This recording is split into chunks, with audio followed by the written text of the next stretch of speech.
Science is the great antidote to the poison of enthusiasm and superstition. Hi, I'm Juliette Sellgren, and this is my podcast, The Great Antidote, named for Adam Smith, brought to you by Liberty Fund. To learn more, visit www.AdamSmithWorks.org.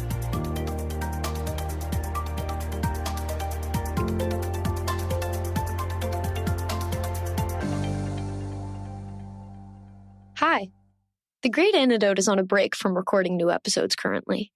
In the meantime, we've handpicked these episodes for you, so sit back and relax, hop on your bike, or get out your notepad, however you enjoy your podcast. We'll catch you soon for new episodes.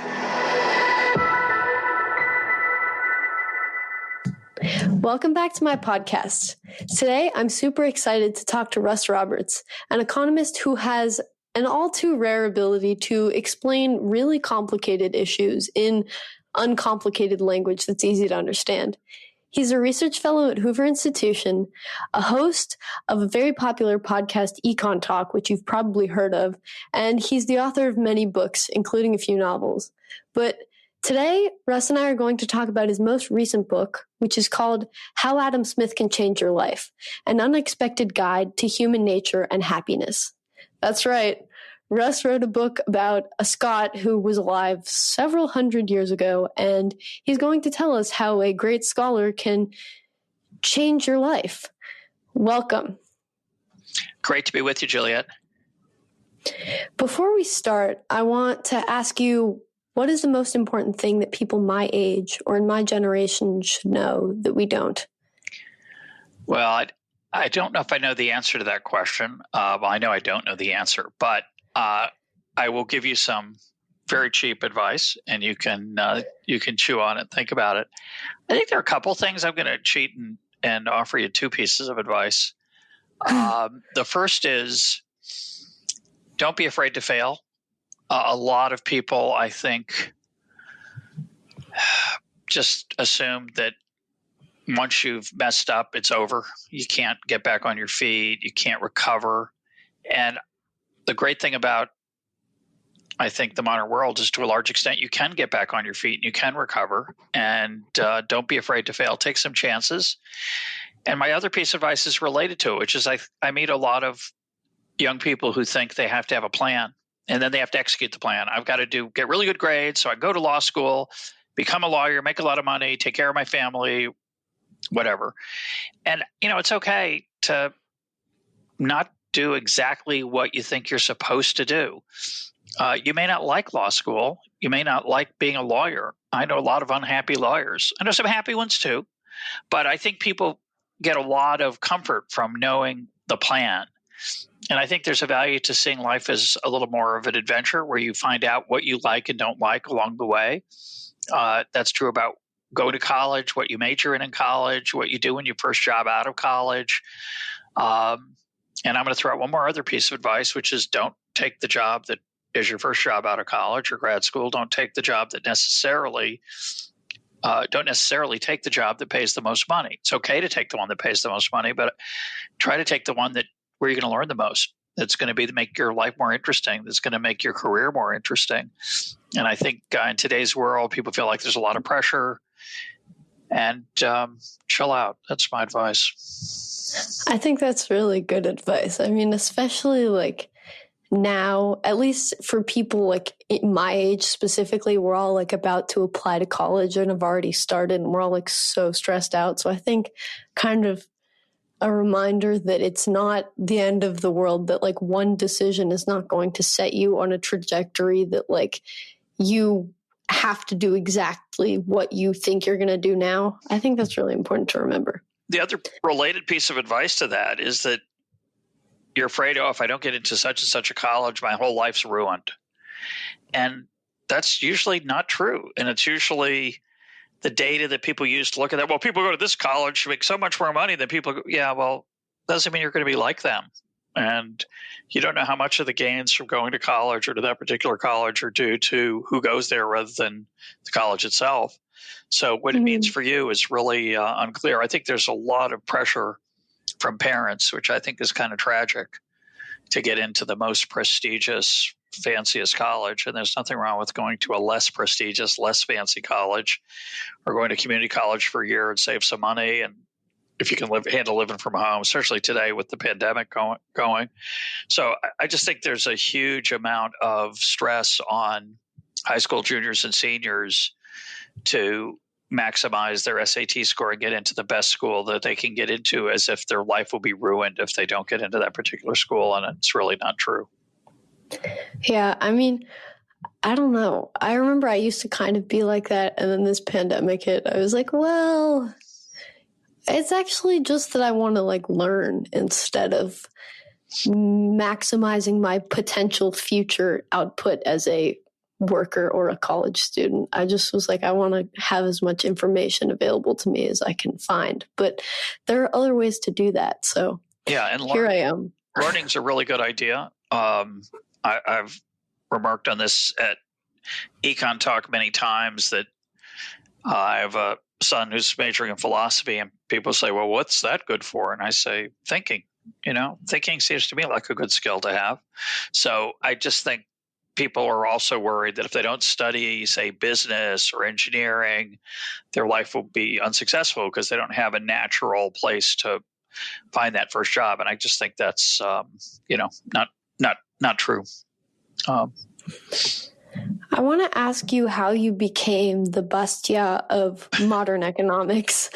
You did the whole big university research, publishing papers in academic journals, math, concepts only economists understand. And now you write novels, a self-help book about Adam Smith, and you're the co-creator of the incredibly popular rap videos, which illustrate the ideas of Keynes and Hayek, the economists, which had been viewed by more than 7 million people or 7 million times on YouTube. So why do you change gears from academia to a more popular style?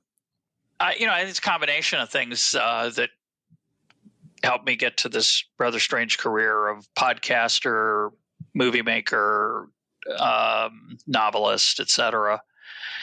And I taught in the classroom for 30 years in regular economics departments. That was a lot of fun. But now being at the Hoover Institution, the only teaching I do is to the public through these projects that you've kindly mentioned. I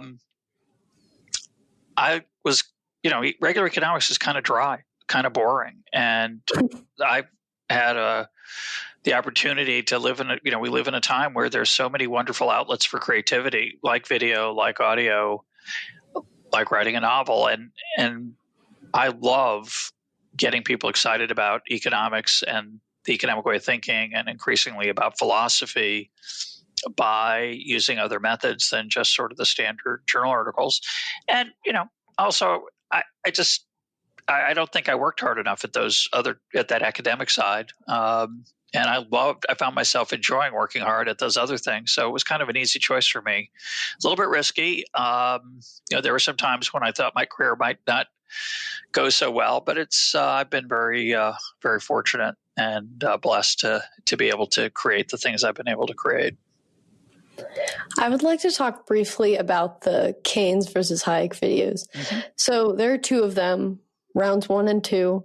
And everyone who's listening, you should go check them out. They're really funny, and the details are very specific, which I really liked. And I feel like I could just listen to them over and over again and learn something new every single time. They're a debate that economists have been having for nearly a century about the way to jumpstart the economy. And Keynes versus Hayek, Keynes is pitted against Hayek, and these are just amazing videos. They're great lessons, and it's cool because it's a rap. So can you talk to us a little bit about those videos? Sure. So I created those with John Popola, who's a filmmaker who contacted me, a lifetime ago. It feels like it was probably 2009, 2008. He wanted to do a project, and I used to get a lot of people eager to do something like that, creative with me, and that was really fun, except I found that a lot of times people never followed up. It was just hard to do. It's always a fun idea to think about it, dream about it. But he followed up, and we kept trying different ideas. We were going to have a sitcom with Keynes and Hayek rooming together in New York City. Keynes spending a lot of money. Hayek always nervous that they couldn't afford stuff. And then I think at one point I said to John, we're not actually doing anything. We're just talking about doing something. Why don't we write the theme song for the sitcom just for fun? And that sort of got us started. And we decided, I don't know why. I do know why. I was going to say we started writing a rap, which I didn't know much about rap music, still don't. But he and I co-wrote the lyrics and created the beat with some help from others and hired 2 people to deliver them. And John's a great filmmaker, and I got to help with the filmmaking part. And it was just one of the most fun projects I've ever done because, as you said, we tried to make it educational. We tried to make it more than just goofy and funny. It's a little bit goofy and funny, of course, the idea of Keynes and Hayek as rappers. But the other idea was to make the economics really serious. And so we tried to put a ton of economics in there. The first one is the Austrian view of the business cycle versus Keynes's view of the business cycle. And the second one is just about macroeconomics more generally and top-down versus bottom-up ways of making the world a better place. And Keynes is the top-down guy and Hayek's the bottom-up guy. Keynes is about steering things relative to Hayek, and Hayek's more about letting things emerge and take their own organic path. And so, we had it's an incredibly fun time, both writing those with John and then filming them. It was just an amazing experience. And they get used a lot in classrooms, which is gratifying. They've been subtitled in a bunch of languages. So it's a wonderful thing. Incredibly time intensive. So people are always saying, when are you going to do a third one? And John's done a third one. John did one on Mises versus Marx. That's very nice. Using music is always a good idea. I just saw the Hamilton film on Disney, the Lin-Manuel Miranda musical that Disney is showing. And he's got a rap battle in the middle of that between Jefferson and Hamilton. I like to think that he stole it from us, but that probably isn't the case. Probably not, but maybe. You never know. I haven't heard from Lynn. I'd love to hear from him. Lynn, if you're listening, give me a shout out. Give me a call. I don't think he's going to be listening to this one. You never know. Someone listening could pass it on to him. That's true. Maybe they will. Dream big. Who knows? Dream big. So let's dive into Adam Smith. Yeah. He was born in 1723, which is almost 300 years ago, like very close to 300 years ago. His influence on economics, trade economics specifically, is remarkable. He's really well known for The Wealth of Nations, but what he's less well known for, or at least nowadays, is his other book, The Theory of Moral Sentiments, which inspired your book on how Adam Smith can change your life. I want to first ask you whether you were always a fan of Adam Smith, and if not, how did your relationship with his work evolve over time? Adam Smith only wrote 2 books total. Of course, they're pretty influential books, so it's not like he was an unproductive scholar. Economics is funny. It's a little bit. Economists like to think of themselves as scientists. I don't think we are, but certainly a modern physicist probably doesn't read a lot of Isaac Newton in graduate school. But in economics, you might, in the old days, meaning when I went to grad school in the 70s, I remember reading a chapter from The Wealth of Nations in labor economics on what are called compensating differentials, the fact that more dangerous jobs pay more than less dangerous jobs, everything else held constant. And so I knew about Adam Smith. I knew he was famous as the so-called father of economics. I knew that he had been a big free trader. I knew he was less interventionist than most economists today. That's all I knew about him. I'd never read The Wealth of Nations in its entirety. And I'd never heard of his other book, The Theory of Moral Sentiments, that you mentioned. And so, sometime I think around, 2000 and I forget, maybe 2009 or so, 2010, Dan Klein who was my colleague at the time at George Mason when I was on the faculty there, suggested that we do an EconTalk episode on the theory of moral sentiments. And I thought, that's a great idea because I've never read it. And I probably should have read this other book. I knew a couple quotes from it that people liked that were well known to people in my circles, but I couldn't have told you anything about what the book was about. I didn't know what the theory of moral sentiments was.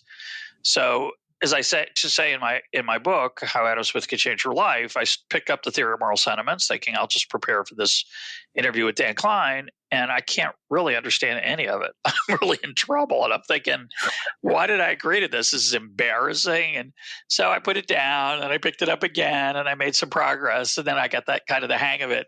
But it sort of starts in mid-sentence, midstream, mid-chapter. It's not worded or styled like in a modern book, of course. It's actually not that hard to read once you get the idea of his style and what he's trying to deal with there and trying to answer. And I loved talking to Dan about it. We did a 6-part, it was crazy. We ended up doing a 6-part conversation over more than 6 hours long of talking about, Dan's got a very eclectic take on the book. And I realized that my take on the book wasn't the same as Dan's, which is fine. And we had a nice chat about that over those 6 hours, and then 6+ hours. And then I thought, well, it'd be great to write a book about this because I think this is a masterpiece that most people don't know about. I actually wanted to write a book on Adam Smith and generally, and my agent didn't think that was very exciting. He's not an economist. And so, but at one point I described his, quote, other book, The Theory of Moral Sentiments, as the greatest self-help book you've never heard of. And he said, that's the book you ought to write. And I thought, I don't really want to write a self-help book. So I like to think of it as a self-help book. I ended up writing it anyway, but I like to think of it as a self-help book for people who don't like self-help books. It's what I'm really trying to do is take Smith's ideas, make them accessible to a modern person and apply them to modern situations. And it was a blast to write, writing that book. It was a lot of fun. And I also like to think, I'm honoring Adam Smith in a way because a lot of people think of him as the greed is good guy. And he didn't believe greed is good. He thought greed was bad. And I write about that a lot in my book because that's a big theme in the Theory of Moral Sentiments. In particular, he doesn't believe you should try to get rich. He thinks that's a mistake. He thinks if you want to be happy, you should earn the respect of the people around you, which is great advice. So I thought it was, I like the idea. I don't know if I've made any dent in this, but I like the idea that people appreciate the real Adam Smith, that he's a slightly richer, maybe he has a slightly more nuanced view of the world than most people thought maybe beforehand. So trying to maybe fix his reputation a little bit. I think you did a good job with that. I like thinking of it as like a self-help book for people who don't like or think they need self-help type of thing, because I remember I picked it up and I was like, well, I don't know if I need help. I don't like self-help books. I feel like stuff is labeled as self-help books when it's not necessarily like a self-help book. Like I know like Malcolm Gladwell's books are labeled as self-help books, but I don't know if I'd call them self-help books if I was explaining them to someone. But I don't know. For me, it was like help in understanding myself and other people. I don't know. It's a great book, but thank you about about how he's misunderstood and how people think that because he's stated that self-interest leads to great things or can lead to great things, that he also favored selfish behaviors or thought that was like, okay. The Theory of Moral Sentiments, or TMS, proves the opposite, as you mentioned. Can you explain like further how he's misunderstood and how TMS kind of shows that? Yeah, because I think the distinction that you want to keep straight, which is hard to keep straight for some people, is self-interest versus selfish. So we're all self-interested. We all care about ourselves. We often put ourselves first, but that doesn't mean we're selfish just because we're self-interested. And it also doesn't mean we're greedy just because we want enough to take care of our basic desires: food, shelter, clothing, and so on. So what Smith is very clear about in the theory of moral sentiments is that the pursuit of fame, power, and money, and the people who have, let me back up, the people who have fame, power, and money they get a lot of attention in our culture and in Smith's time, which is fun to think about, right? You wouldn't think that fame, power, and money were so important back in 1759 when he first published the first edition of the Theory of Moral Sentiments. But in his world, there were celebrities. In his world, there were powerful people. And in his world, there were rich people. And they were the ones who got, the attention. When they came into a party, people looked at them. And the way he puts this, beautifully, he says, quote, "Man naturally desires not only to be loved, but to be lovely." He takes it as a give, end of quote. He takes it as a given that we want to be loved. We want people, and by that he meant people pay attention to us, respect us, honor us, praise us. He takes that as a given, that drives a lot of our pursuits and our desires. But he also says we want to be lovely. We want to earn that praise, earn that respect honestly. And so he says if you're not careful, you're going to be loved by pursuing money and power and fame. And that often will lead you to be not so lovely. You'll do some things maybe that you'll regret later, that your urges and grasping nature may betray you and send you into directions that you will regret. And he says instead you ought to be pursuing wisdom and virtue. That's how the other way to be loved. And I think to be respected, to be honored, to matter. And I think all human beings crave that sense of self-value and that we get from the respect of those around us. And I think that's just a deep insight into what makes us tick. He also notes that admiration from others needs to be legitimate. It can't be based off of something fake. You can't cheat your way through being loved and appearing to be lovely, right? Well, you can fool other people sometimes. He discourages you from doing it dishonestly, partly because you'll eventually be found out. But I think more importantly, because if you're self-aware, that you're not genuinely honest or not genuinely lovely, if in fact you are deceiving other people. He actually says in there, one of his stranger statements, I don't think is probably correct, but he says he finds it strange that women wear makeup because it's fake. Right? What's the point of earning a reputation or being attractive if you've earned it through paint, basically, in his day, some kind of paint? And I think that's a little harsh. Adam Smith never married. I don't know. Maybe his understanding of men and women is a little bit different than ours, but you can think of that, even though I think that's a kind of a bizarre thing to say, what he said. I think you can think of that as more as a metaphor. We put on makeup, we put on costumes, we put on armor, we wear various masks to the world. And what Smith's saying is that we'd be better off being more genuine and more authentic and not trying to deceive people about what we aren't, but rather embracing who we are.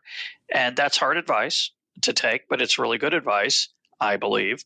And I think it's, the idea that even although we do fool ourselves, he's very aware of that. He's very aware of the challenges of self-deception.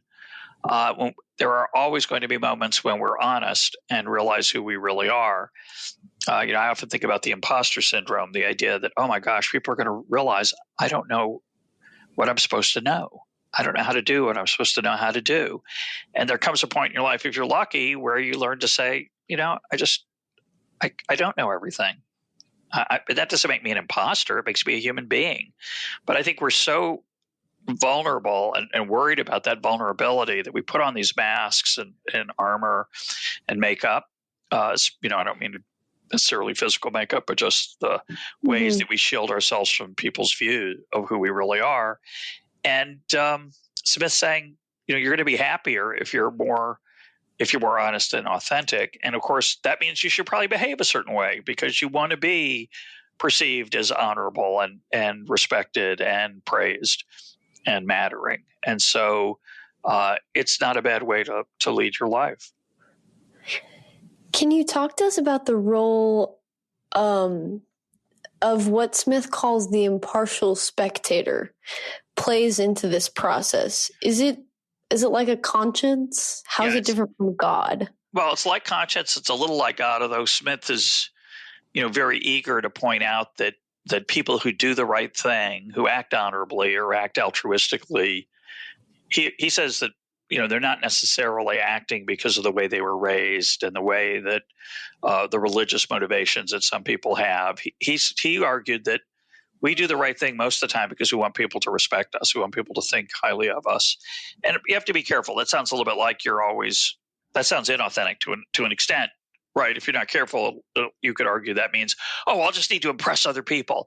It's not what he means. He means that you live your life in a way that you earn respect. And I think that's a good idea in general. But the impartial spectator is a fantastic concept. It's the idea that you're self-interested, and you should be aware that you're self-interested, so that when you're at a point where you're going to make some decision or you have to make a choice, you should be aware that you've got some challenges in assessing the ethics and morality of your decision making, and you might want to remember that how you are viewed by an impartial spectator as opposed to yourself is often going to matter a lot. Now, Smith says we often act as if we were being watched by an impartial spectator. That is, we do try to remember that we have sometimes our own self-interest too much in the forefront of our mind. And so therefore it's good to step back and wonder, well, what if someone here was watching me who wasn't me, who wasn't as loving and accepting of myself? An impartial spectator. I'm very partial to myself. It's one of our powerful human sides. And I think that's a brilliant idea. So he uses it in particular to suggest that people act as if an impartial spectator is watching them. He sometimes calls that the man in the breast, your internal conscience. And I'm being 1759, he said the man, not the person. But I think there's another way to use the idea, which is to be aware of how other people will judge us, and to use that to become a better person, not just to describe or explain how we behave. So, I often think of how we behave when we're alone versus when someone's watching us. If you're with your spouse or your children or your parents, and sometimes you get in a emotional situation and you might raise your voice, you might even yell at your parents or at your children, and you wouldn't do that often if you knew people could hear you. And I think that's to think about the idea that someone is always watching. And of course, that's one of the religious ideas. It's one of the ideas behind the concept of God, is that someone always is watching. But Smith reminds us that someone who's always watching is you, yourself. And that out of your own self-respect, it's useful to remember that you want to be lovely. You want to be a person who is worthy of respect and honor and praise. And he argues that that's a good way to help to think of why people do the right thing occasionally. And I'm suggesting that's also a good way to make yourself a better person if you so desire. Well, it reminds me from when I was younger, it definitely reminds me of Santa, because Santa's always watching, is what people always told me. He knows if you've been good or bad. So be good, for heaven's sake. But it also, when I was reading that part of the book, and as you were talking again, I kept thinking of Raskolnikov from Crime and Punishment, because it so accurately describes why he was behaving the way he was, because he committed a crime no one knew, but he drove himself mad because he first, out of anticipation of knowing that he was going to be found out, and then also I think really that impartial spectator plays a big role in that entire book. So that, for me, because we just had to read it this year for school, so I've just been thinking about that in connection to everything else I do now. But That's what I was thinking about. So This next question is something that's kind of been nagging me since I read the book, which is that you and Smith both seem to agree that following customs and etiquette and not rocking the boat too much, being like nice and generous and stuff, that's important. Yet both of you are radicals in your own way. Smith is a radical because he changed our views about trade and economics. You're a radical in that your classical liberal views are very much in the minority, and you defend those views very passionately and like educate people about stuff like that all over. So what's going on with that? So that's a great question. I think there's a big difference between behaving properly and what Smith called propriety, which is the same root I suspect is proper. Behaving properly and then the rest of your life, how you behave in a broader, more philosophical sense.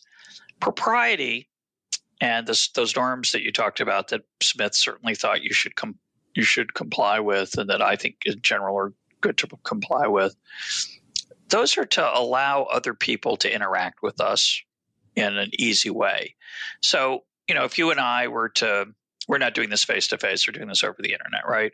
Let's say we met face to face for this interview, and I decided, I'm just kind of tired. I'm not gonna take a shower today. I'm gonna wear a torn shirt, and I'm not gonna trim my beard. And what's the difference? I can do whatever I want, and of course I can. But you have a certain expectation. Or better yet, the world has a certain set of expectations about how you behave in that setting, right? And so when I don't comply with those, and that's a small, really tiny example, right? That tiny example is just you would have a certain expectation of how I would appear, and I don't meet that expectation if in that version of the story.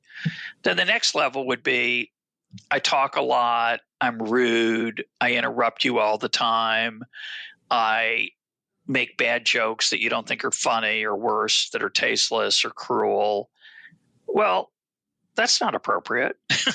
and that doesn't have really anything to do with the content of our conversation. It's just the sort of guidelines and guide rails, right?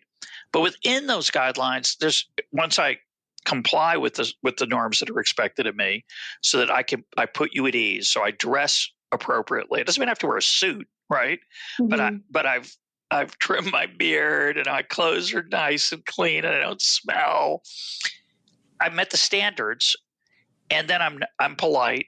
I'm not rude. I'm not obnoxious. Well, now what comes out of my mouth, once I've stayed within that basic framework, I have a lot of freedom still, but I'm going to comply with those expectations so that you, as the conversational partner, can have a good experience also. It's not all about me. That's one of Smith's deepest insights. It's not about me. It's about us. It's about our interactions with the people around us, our family, our friends, and strangers. So the metaphor I like to use that I think I stole from Vernon Smith is the idea of a dance floor. Go out on the dance floor, and let's take Victorian England. That dance floor is different than a modern dance floor. There are certain expectations of how you behave.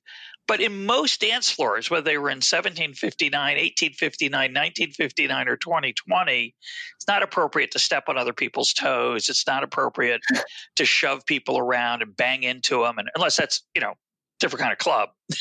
But if you're doing most dancing, you're not smashing into other people and knocking them over. And so those are the basic rules. It's like driving on the right side of the road. Driving on the right side of the road in the United States or on the left side of the road in England isn't like an infringement on your freedom. It's a social norm, actually the law, but in general, it wouldn't need it to be the law. It's an expectation that allows people to then drive where they want to go without constantly banging into other people. And similarly, when I go out on a dance floor, proper behavior means I can't just jump around and do all this stuff showing off that I might want to do. I want to take account of the other. If I have a partner I'm dancing with, I want her to look good, for starters. I don't just want to show off me and make her look lousy. And at a minimum, I don't want to bang into other folks. So I think those guardrails, I called them guide rails a minute ago. Those guardrails are what allow us to drive effortlessly on the highway of life. It allows us you and I to have a great conversation as long as I comply with sort of those basic things. But it doesn't rule out, once I've complied with those, I can be as radical as I want, as long as I'm not rude to you, as long as I don't violate your expectations of what would be proper behavior. So, in certain societies, those rules are more onerous than in others, right? Victorian England had, a better example actually would be, there are many movies where the poor person has to go into rich society and doesn't know all the rules, what fork to use and what spoon to use and how to hold the teacup and all that stuff. And we look at that as moderns and go, boy, that stuff's so silly. But we have our own rules. Those are just the rules of fancy society and various times in the past. But we have our own rules about how you dress and how you behave and how you stand and the tone of your voice and how loud you are and how close you get to the person next to you. Right now we're in the middle of a pandemic. I don't like people getting really close to me. I think social distancing right now is probably a good idea. So, most people observe those rules. They don't say, I do whatever I want. In fact, it's a strange thing. I think a lot of people are rebelling against this idea of wearing masks because they think somehow it's an infringement on their freedom. But that's like saying it's an infringement on your freedom that you can't bang into other people when you're on the dance floor. There's certain modest, minimal expectations of how to behave in various situations. It's not a question of necessarily of the government enforcing it at the point of a gun. It's about what's civilized. And Smith, to bring us back to Smith was really interested in understanding where civilization came from. And by civilization, I don't mean the pyramids or some Greek philosophy. By civilization, I mean just the fact we get along. That you can have a civil conversation, a pleasant conversation with a stranger you've never met before, or an encounter in a store with somebody who's selling something and you're the buyer. So all of that has an immense amount of stuff around it that you don't think about because you just comply with those rules and guardrails very naturally. But that's really what Smith's talking about. And once you've done that kind of complying, then you have your freedom of expression of what your content is. Again, you can't necessarily use language that'd be inappropriate in certain settings. Although if you look at America and what's on television or whatever you want to call television these days, video screens, language that was unacceptable 25 years ago is commonplace now in terms of so-called 4-letter words and other things that used to be totally off the unacceptable, and now it's more common. So these evolve, they change, they're not fixed. How people dress is much more casual than it used to be. But once you've done that, once you've complied with what sort of the basic rules are, there's room for self-expression. And in fact, I think those norms and guardrails are what allow the self-expression to work really well, because it means you and I can have that conversation and you're not thinking, boy, why didn't he shower? Yeah, I mean, I think it makes me think about just having respect for other people, having respect for like cultures, for like customs, for, I don't know, just everyone in general, just for other people. And especially with the mask thing, it's out of respect for other people, because wearing a mask or something like that, you're protecting other people from yourself more than you're protecting yourself from other people. But if everyone's wearing a mask, then you're all protecting each other. But that's that. Yeah. No, that's exactly right. And it's no fun. Not fun to wear a mask. It's also no fun, by the way. There are a lot of rules in social settings that aren't so fun, right? There's a lot of times I'd rather wear more comfortable clothes than the fancier clothes that I have to put on for certain settings. And we do that because we don't want the people interacting with us to be constantly jarred and to be like, wait, but why? Because once you comply with those things, then it works smoothly, and it allows us to interact in ways that are more productive. And productive, I don't mean like you can make more widgets. I mean more meaningful, more satisfying, more exhilarating. Those are all the things that matter, not what clothes you're wearing. And I think people have a tendency to say, oh, it doesn't matter what clothes I wear. And it does matter. And it does matter how you comport yourself and how you talk. But the content is what really counts. And more than the content, the quality of your interaction with another human being is what's important. And when I meet your expectations, to take a trivial example again, I drive on the right side of the road, and you know that, you expect that, and so you drive on the right side of the road. That allows us both to get somewhere that we want to go. And it's not only an idiot says, "Oh, I can drive on either side. It's a free country." Of course, you are free to do that. You're free to make it dangerous for other people, and that's a bad thing to do. Don't do that. So, if Smith were resurrected today, what do you think he would find most lovely about people today? And what would he find most troubling about us? Well, I'm going to do the second part first. I'm not sure what he'd find that's lovely. I think he'd be awed by the human creativity of the modern world. He was just at the cusp of the beginnings of the Industrial Revolution. So, he was interested in how human experience was changing at that time, even though it was just literally a glimmer at that point.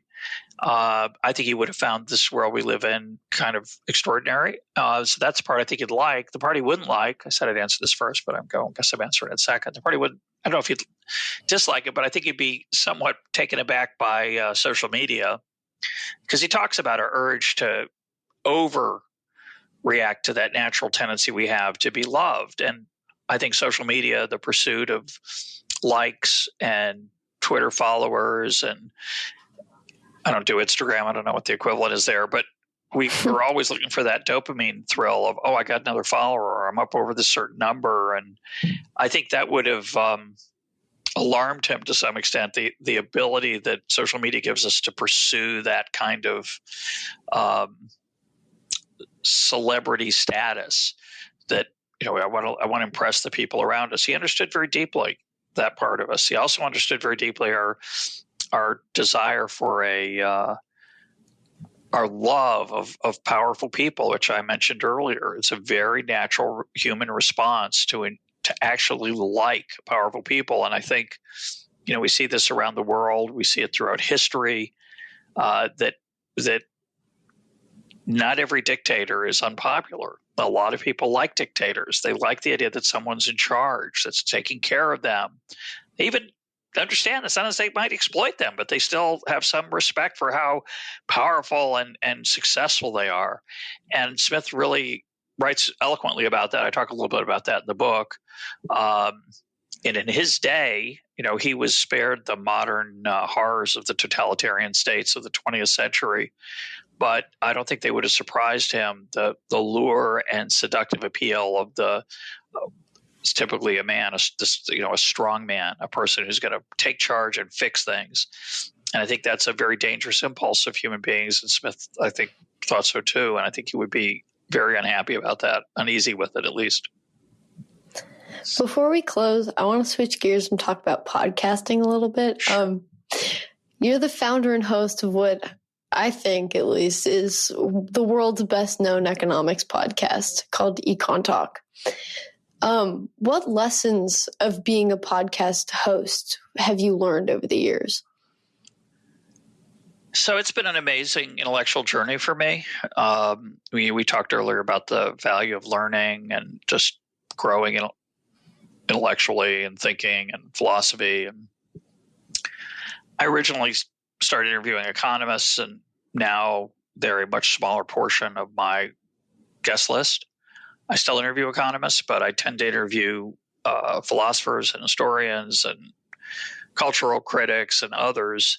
And it's kept me incredibly alive. I love the stimulus I've received from my guests, and I hope that you as a podcast host get to enjoy that as well. It's a wonderful opportunity to talk to. I think of it as being able to talk to people smarter than I am and ask them dumb questions and push them and try to get them to explain what they believe and defend it. And it's an incredible gift, and to be able to talk to people every Monday morning in a sense, right? Because I don't get to hear what they say except through comments and email, but the chance to talk to someone else and let other people listen in, which is what a podcast is. When you have a guest and it's not just a monologue, it's just incredibly. It's an amazing thing. And, it's great that other people listen. But if I could, even if no one was listening, the guest wouldn't appear on the program, I guess. But it's just a wonderful chance to learn from other people, and it's broadened my world in an unimaginable way. It's just been a fantastic experience. Yeah, I'm like starting to feel that more and more. I'm like, even if people didn't listen, I like it so much. I just keep doing it. We're listening. Okay, so finally, what is one thing you believed at one time in your life that you later changed your position on, and why? Probably a few things. Most people don't like to admit they changed their views because I think we don't like to admit that we were wrong. It's particularly true of politicians. They very, very rarely say, "Boy, I messed that up." They always have an excuse, and that's a human thing. I get it. But if I did, there are a few things I've learned. I think probably the most important is the power of economics. I think when I was younger, I thought economics was like science. It was just, the predictions of my way of looking at economics were always right, and I could always justify them. And as I've gotten older, and particularly through EconTalk, I've realized that the world's probably a little more complicated than that. And that used to really bother me, and I just wouldn't want to think about it. But eventually I got to a point where I kind of enjoyed it. So the most important thing I probably learned from EconTalk, I alluded to earlier, is to be able to say, I don't know. It's fantastic. It opens up. It's like a huge weight off your chest that you don't have to pretend you know everything, and you don't have to defend every implication of some economic philosophy or model or whatever. And the world's imperfect. Most philosophies are imperfect, and that's okay too. So I'd say that's probably the biggest thing, is that when I was younger, I thought economics was like, the predictions were always true of my models, my way of looking at the world, my lens. And now I think, well, they have sent me in the right direction. Most of the time they're right, but they're not always right. And I'm always eager to learn. And, right now, we're in the middle of the pandemic. It's in the beginning of the pandemic, there were a lot of shortages. And in my view of the world, shortages come from price controls. Because without price controls, you don't get shortages. The price goes up. People who don't like the good so much or don't need the good so much don't buy it. The people who are making the good with the higher price have an incentive to produce more of it. So the gap between what people want and what people produce gets closed, and there aren't any shortages. That was my view of the world, and it's still pretty much my view of the world. But I've been surprised at how many things are hard to get right now. It's hard to get crossword puzzles, evidently. I know it's hard to get bird feeders. For a while, it's hard to get flour. All the things that people like to do when they're stuck at home: watch birds, do jigsaw. I said crossword. I think jigsaw puzzles, bake bread. All those things were short supply. Masks were in short supply for a while. Now that went away very quickly. The non-N95 mask, just the plain kind of mask that average people wear. There's like a zillion of them, and of course they come in all kinds of shapes and colors, and it's fantastic. And that's capitalism at its best. But I'm surprised at how some things didn't bounce back more quickly. And I think that's my worldview tells me to look at prices. Often there's a law that says, oh, if you charge too much higher than you charged before, we're going to take you to court. Those are anti-gouge, price gouging laws, and those did inhibit, I think, some of the production expansion that normally would have happened. But I've started to think, well, maybe there's some cultural norms that are not legal. But why did the makers of toilet paper and the makers of hand sanitizer raise the prices early on and get rid of the shortages? Meaning, it's not just, we'll exploit people, but why weren't there an incentive for new producers to come online and charge more, and for people who didn't need so much hand sanitizer, who were stockpiling it, to stop stockpiling it and let other people get at it? That's what happens when prices go up. Discourages hoarding. It's great. It's fantastic, but it didn't happen so much as I would have predicted. So either there were some laws against prices rising, legislation that kept that from happening, but maybe there's cultural norms that people don't like to raise prices. I'll give you another example. Somebody said the other day they wanted to buy a freezer because they realized that, hey, if there's another pandemic and you're stuck at home and you don't want to go out shopping so much, you'd like to store some freeze stuff. Well, it's hard to find a freezer. People say, I don't know if it's really true, but people say it's hard to find a freezer. If you go to Home Depot or you go to Best Buy or wherever, a lot of the freezers are, quote, out of stock. Well, is that because it's just hard to make them quickly? Or is that, why would they ramp up more production, hire more people, get more investment? They have a chance to make a lot of money right now, but maybe they don't want to raise their price. And so there's a restriction on it, a cultural restriction on how much money they can make. And that discourages them from doing those things they need to create more of the stuff. And if that's true, then I need to rethink some of what I would say is the way the world works in terms of supply and demand. So those are the things I'm thinking about. Yeah, I mean, I know at the beginning of this pandemic, I was kind of faced with a similar thing. I was like, man, like there are not that many laws like prohibiting any sort of like production of a lot of things. Like no one is stopping the production of flour, but it just wasn't happening. And I didn't think about the cultural aspect of that, but I thought more about the way that it lagged. Like people just didn't realize, like producers didn't think immediately, oh, I'm going to make flour. So I don't know. That's how I was thinking about it. I think I don't want to push my skepticism too far. I want to make sure you understand that I don't think necessarily my view of the world is wrong, my old view, because I think there are a lot of laws against raising prices, and a lot of attorney generals and the Department of Justice explicitly said that if you raise your price for protective equipment like masks and gowns and ventilators and other things, we'll sue you. So they did kind of, they took the profit out of it, which took away the incentive to ramp up quickly, because ramping up quickly costs money. And if you can't earn it back in the form of a higher price, you're not going to ramp up. So there were restrictions, but there are other things I can't imagine. I think there were some unease on the part of producers to raise their prices, even if it was legal. So like I think that's part of it. What? Like a freezer. Like a freezer. There's no reason. I don't think you'd get taken to court for price gouging, but I might be wrong about that. So, maybe my old view is really the root of what's caused some of these shortages, but I think that's what economists ought to be thinking about, by the way, and learning about and studying, and we don't do much of that.